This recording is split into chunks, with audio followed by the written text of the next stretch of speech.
Hello बच्चों, तो कैसे आप लोग? I hope you all are happy and fine. आज का जो अपना वीडियो है, इस वीडियो में हम देखने वाले हैं क्लास 10 का जो फर्स्ट चैप्टर है, the rise of nationalism in Europe. इसमें से फोर्थ पॉइंट जो है the making of Germany and Italy, Germany और इटली का यूनिफिकेशन कैसे हुआ, ये इस वीडियो में आज हम डिस्कस करने वाले हैं। उसमें से हम शुरुआत कर रहे हैं जर्मनी से। जर्मनी का यूनिफिकेशन कैसे हुआ उसके बारे में हम इस वीडियो में समझेंगे, और साथ ही साथ हम समझेंगे कि इटली का भी यूनिफिकेशन कैसे हुआ है। ओके, तो पॉइंट है हमारा 4.1, Germany, can the army be the architect of the nation. क्या आर्मी क्या कर सकती है, कोई भी देश को यूनिफाई कर सकती है क्या? ओके, इसके बारे में हम डिटेल में आज समझने वाले हैं।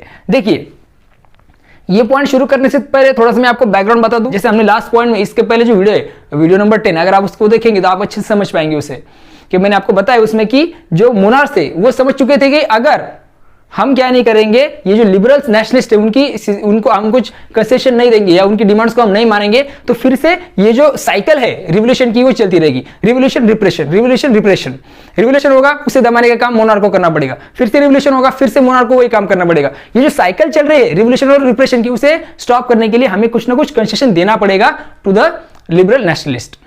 उनकी डिमांड्स को भी हमको सुनना पड़ेगा, ये मोनार्क समझ चुके थे। और उसके तहत बहुत सारे मोनार्क्स ने क्या कर लिया, तो एक्सेप्ट कर लिया और उन्होंने चेंजेस शुरू कर दिए।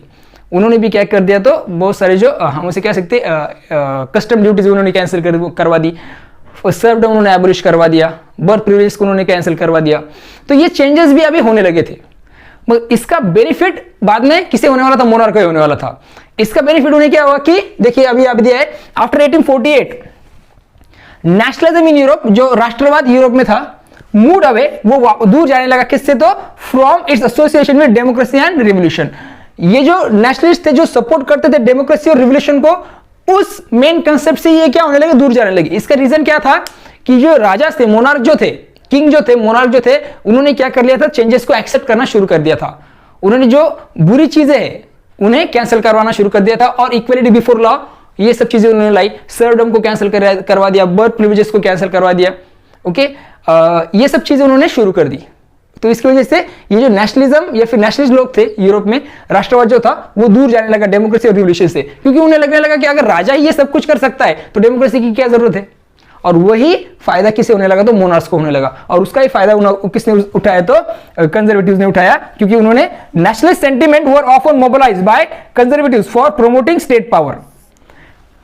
कंजर्वेटिव्स क्या करने लगे, तो नेशनल सेंटिमेंट, राष्ट्रवादी भावनाओं को क्या करने लगे, तो उन्होंने स्प्रेड करना शुरू कर दिया, मोबिलाइज करना शुरू कर दिया, स्प्रेड करना शुरू कर दिया। किसके लिए? For promoting state power and achieving political domination over Europe. किसके लिए? तो पूरे यूरोप पर सत्ता प्रस्तावित करने के लिए, और यूरोप में खुद की एक हम उसे कह सकते हैं कि राजकीय जो है प्रभुत्व से स्थापित करने के लिए ये जो कंजर्वेटिव्स थे, उन्होंने क्या किया, तो नेशनल सेंटिमेंटल का इस्तेमाल किया, लोगों को यूनाइट करने के लिए, उनके जो राज्य है उसकी सत्ता जो है वो बढ़ाने के लिए, साथ ही साथ उनका एक पॉलिटिकल जो प्रभुत्व है वो निर्माण करने के लिए उन्होंने नेशनल सेंटिमेंट का यूज करना शुरू कर दिया। इसका मतलब समझ रहे आप, ये जो कंजर्वेटिव्स थे ये नेशनलिज्म का पहले विरोध कर रहे थे, बाद में उन्होंने इसका ही यूज किया क्या करने के लिए, तो खुद की सत्ता को एक्सपांड करने के लिए, बढ़ाने के लिए, साथ ही साथ एक उनका पॉलिटिकल डोमिनेशन, राष्ट्रीय प्रभुत्व बना रहे यूरोप में, इस सब चीजों के लिए। ओके, तो देख सकते हैं आपकी nationalist feelings were wide spread among middle class Germans. Nationalist feeling जो थी, राष्ट्रवादी जो भावनाएं थी, it was wide spread among middle class Germans. जो मिडिल क्लास के लोग थे जर्मन्स के, उनके बीच में ये बहुत ज्यादा फैली हुई थी नेशनलिस्ट फीलिंग, राष्ट्रवादी भावनाएं। Who in 1848 tried to unite the different regions। ये जो मिडिल क्लास जर्मन्स थे, उन्होंने ट्राई किया था 1848 को क्या करने के लिए, तो जो डिफरेंट रीजन्स है जर्मन के, जर्मन कॉन्फेडरेशन के, उन्हें यूनाइट करके क्या बनाया जाए, तो एक नेशन स्टेट बनाया जाए। इन्होंने ट्राई किया था, कि इन्होंने, तो मिडिल क्लास जर्मन्स ने। Okay, but it was failed into a nation state govern by elected parliament. और ये जो नेशन स्टेट बनवाया जाएगा उसे रूल कौन करेगा, तो इलेक्टेड पार्लियामेंट। इसका मतलब है कि रिप्रेजेंटेटिव चुनकर आएंगे लोगों से, और वो क्या करेंगे, तो इस नेशन स्टेट को चलाएंगे। इस तरह का ट्राई किसने किया था, तो जर्मन जो थे मिडिल क्लास जर्मन, उन्होंने ये किए थे। वो किस तरह से फेल हो गया, ये हमने लास्ट वीडियो में देखा है। ओके, किस तरह से उसे खारिज कर दिया गया, ये हमने देखा था। Okay, This liberal initiative to nation building was, however, repressed by the combined forces of the monarch and the military। मगर ये जो इनिशिएटिव लिया गया लिबरल्स के द्वारा, लिबरल मिडिल क्लास के द्वारा, कि एक नेशन स्टेट बनवाया जाए इन जर्मन कॉन्फेडरेशन को मिलाकर, तो इस इनिशिएटिव को जो नेशन बिल्डिंग का काम कर रही थी नेशन बिल्डिंग के लिए इनिशिएटिव लिया गया था, तो उसे रिप्रेस कर दिया गया, उसे दबा दिया गया, उसे कुचला गया। कैसे कुचला गया? By the combined forces of the monarchs. Monarchs के पास की जो फोर्स है, उसके पास की जो सेना, उसके पास की जो आर्मी है, या मोनार्क की जो फोर्स है उसके साथ और मिलिट्री सेना ने मिलकर इसे क्या कर दिया था? तो रिप्रेस कर दिया गया था, कुचला था या फिर उसे दबा दिया था। और इस रिप्रेशन के लिए सपोर्ट किसका था? किसका मिला था? मिलिट्री और मोनार्क को। तो मोनार्की को किसने सपोर्ट किया था इसे रिप्रेस करने के लिए? तो जो लैंड ऑनर्स थे, जिसे जंकर्स कहा जाता था, उन प्रशिया के जो जंकर्स थे या फिर प्रशिया के जो लैंड ऑनर्स थे, उन्होंने भी सपोर्ट किया था कि ये जो लिबरल मिडिल क्लास ने जो कुछ चीजें लाई है, जो कुछ रिवोल्यूशन वो कर रहे हैं नेशन स्टेट बनाने के लिए, तो इन लोगों ने भी क्या किया था? तो मोनार्की को और मिलिट्री को सपोर्ट किया था। इसके बाद क्या हुआ कि प्रशिया ने क्या कर लिया? तो इस लीडरशिप ले ली उन्होंने, किसके लिए? तो for the movement of national unification of Germany. Germany के यूनिफिकेशन के लिए, जर्मनी का एकीकरण करने के लिए जर्मनी ने क्या कर लिया? तो इसका नेतृत्व खुद के हाथों में ले लिया। और उसके बाद आप देख सकते हैं कि जो प्रशिया का चीफ मिनिस्टर था ऑटोमन बिस्मार्क, ये सबसे इंपॉर्टेंट नाम है। देखो, इस पर आपको एग्जाम में क्वेश्चन पूछा जा सकता है। आपको देख सकते हैं कि इस पर एक्सरसाइज में भी क्वेश्चन पूछा गया है कि right note on Ottoman Bismarck. ये आपको क्वेश्चन आ सकता है 3 मार्क के लिए। ओके, तो इसे अभी अच्छे से समझ लीजिए। ये कौन था? तो ये चीफ मिनिस्टर था प्रशिया का, जिसने क्या किया? जिसे क्या कहा जाता है? Was the architect of this process carried out with the help of Russian army and bureaucracy. तो ऑटोमन बिस्मार्क को क्या कहा जाता है? तो जर्मन यूनिफिकेशन का जनक भी उसे कहा जाता है। तो ये जो ऑटोमन बिस्मार्क था, इसने क्या किया? तो पूरी प्रोसेस की जर्मनी को यूनिफाई करने की, और उसके लिए उसने मदद ली किसकी? तो आर्मी की, सेना की और ब्यूरोक्रेसी की। ब्यूरोक्रेसी मींस नौकरशाह या फिर नौकरदार वर्ग जो है कहाँ का? प्रशिया का। उनके मदद से ऑटोमन बिस्मार्क ने क्या किया? तो जर्मनी को यूनिफाई किया। ओके, 3 वॉर्स इनको साथ में लेकर, आर्मी, सेना का और ब्यूरोक्रेसी, नौकरशाही को साथ में लेकर 3 वॉर्स ओवर 7 years, 3 वॉर्स उन्होंने लड़े। किनके साथ? ऑस्ट्रिया, डेनमार्क और फ्रांस। 3 वॉर उन्होंने लड़े 7 सालों में। और वो वॉर किनके साथ हुए? उनके तो ऑस्ट्रिया, डेनमार्क और फ्रांस के साथ वो वॉर हुए। और ये जो वॉर का एंड हुआ वो किसके साथ हुआ? तो प्रशियन विक्ट्री के साथ हुआ।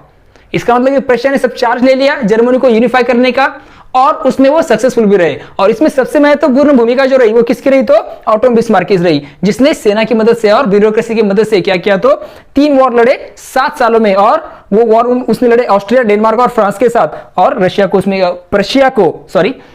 उसमें क्या कर दी? उसने तो जीत दिला दी। And complete the process of unification. और इसी के साथ उसने क्या किया? तो जर्मनी का यूनिफिकेशन कर दिया, इसने ऑटोमन बिस्मार्क ने। उसके बाद अभी यूनिफिकेशन तो हो गया है, सब कॉन्फेडरेशन साथ में आ गए। ये यूनिफिकेशन होने के बाद उनको चलाने के लिए कोई राजा होना चाहिए, कोई तो मोनार्क होना चाहिए, क्योंकि सिस्टम जो अभी पूरी तरह से चेंज हो चुकी थी। आप शुरू से मैंने आपको बताया कि किस तरह से ये जो नेशनलिस्ट लोग थे, नेशनलिज्म किस तरह से चेंज हो गया है। ओके, किस तरह से वो लिबरल से जाकर कंजर्वेटिव्स के हाथ में आ गए, ये हमने देखा था।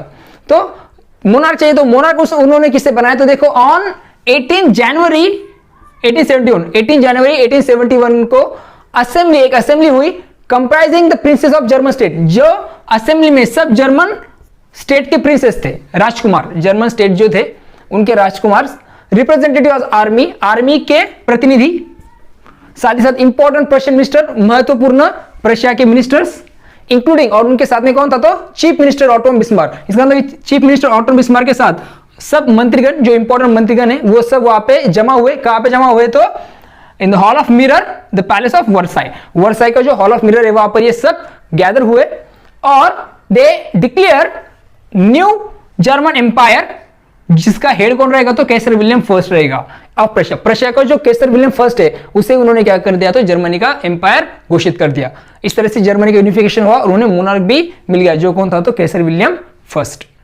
कैसर विलियम फर्स्ट जो प्रशिया का था, उसे एम्पायर बनाने के बाद ये तो क्लियर होगा कि प्रशिया का जो डोमिनेंस था वो बहुत ज्यादा था। ओके, इसके बाद हम देख सकते हैं कि the new state had placed a strong emphasise on modernising the currency, banking, legal and judicial systems. ये जो नए राज्य जो है उसने जर्मनी में क्या किया? तो फोकस किया, स्ट्रॉन्ग एम्फसाइज, उन्होंने ज्यादा जोर दिया जर्मनी में क्या होना चाहिए, किस पर जोर दिया जर्मनी में उन्होंने? तो मॉडर्नाइजिंग द करेंसी, साथ ही साथ बैंकिंग, लीगल और जुडिशियल सिस्टम, लीगल और जुडिशियल सिस्टम मीन्स कानूनी तथा जो न्यायालयीन व्यवस्थाएं है उनको उनका आधुनिकीकरण करने पर इस पर क्या किया जाए तो बहुत ज्यादा जोर दिया गया। जब प्रशिया का जो किंग विलियम है ये एम्परर बन गया तो उसने इन सब चीजों पर, जर्मनी में खासकर इन सब चीजों पर उसने क्या किया तो बहुत जोर दिया इन्हें मॉडर्नाइज करने के लिए, इनका आधुनिकीकरण करने के लिए। प्रशियन मेजर्स, जो प्रशिया ने कुछ कदम उठाए एंड प्रैक्टिसेस, और उन्होंने जो कुछ कार्रवाइयां की, ऑफन बिकेम अ मॉडल, ये एक तरह का क्या था तो जर्मनी के लिए एक मॉडल बन गया था। जो कुछ उन्होंने कदम उठाए, जो कुछ प्रैक्टिसेस की, जैसे कि मैंने आपको बताया यहाँ पे कि ये सब मॉडर्नाइज किया उन्होंने, ये जो कदम उठाए गए तो ये एक तरह का क्या बन गया तो जर्मनी लोगों के लिए या जर्मनी के लिए एक तरह का क्या था, ये मॉडल था। आई होप आपको जर्मनी का यूनिफिकेशन अच्छे से समझ में आया है। बैक हिस्ट्री में मैंने आपको बताई और जर्मनी का यूनिफिकेशन कैसे किया ये सब आपको बताया। जो कुछ भी मैंने व्हाइट बोर्ड पर लिखा है ये सब आप क्या कर सकते हैं, यूनिफिकेशन ऑफ जर्मनी का अगर क्वेश्चन आए तो उसमें आप लिख सकते हैं।